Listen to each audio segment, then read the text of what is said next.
Yes, our head of ISI. The Americans want to have their spies here and special forces based here in Pakistan to keep an eye on what's happening across the border. Will you allow the American government to have CIA here in Pakistan to conduct cross-border counter-terrorism missions against Al-Qaeda, ISIS, or the Taliban? Absolutely not. There's no way we're going to Seriously? allow any bases, any sort of action from Pakistani territory into Afghanistan. Absolutely not. Pakistan suffered 70,000 casualties, more than any other country, by joining the American war. We cannot afford any more military actions from our territory. We will be partners in peace, not in conflict. The American military right now is discussing doing airstrikes potentially to support the Afghan forces against the Taliban. Would you allow the American Air Force to use your airspace for those airstrikes? We are not going to be part of any conflict anymore. But you haven't decided yet whether that you'll let them use your airspace. This hasn't been discussed at all, so... What's your feeling about that? I don't know. We'll discuss this. You know, why would the Americans be using bombing Afghanistan after it hasn't worked for 20 years? Why will it work again? Have you spoken to Joe Biden since he took office? No, I haven't. Is there a reason for that? Whenever he has time, he can speak to me. But at the moment, clearly, he has other priorities.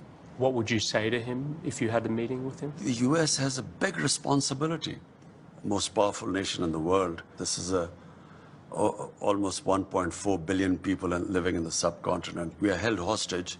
One dispute in Kashmir, a disputed territory, according to the United Nations Security Council resolutions, there should have been a plebiscite for the people of Kashmir to decide about their own future. That has never taken place. It's festering. It can easily, if the Americans have the resolve, the will, this can be sorted out. Intelligence analysts say that Pakistan has the fastest growing nuclear arsenal anywhere in the world.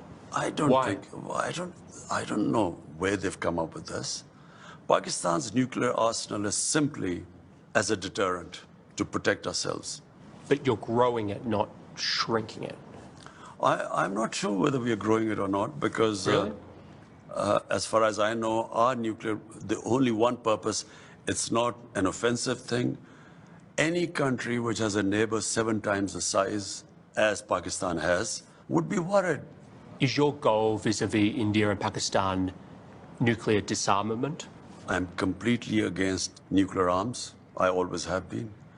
We've had 3 wars against India. And ever since we've had nuclear deterrent, we have had no war between the two countries. We have border skirmishes, but we've never faced war. The moment there's a settlement on Kashmir, I believe the two neighbors will live as civilized people. We will not need to have these nuclear deterrents. Last year, you wrote an open letter to leaders of Muslim states asking them to unite against Islamophobia, particularly in the West. Why did you feel the need to write that public letter?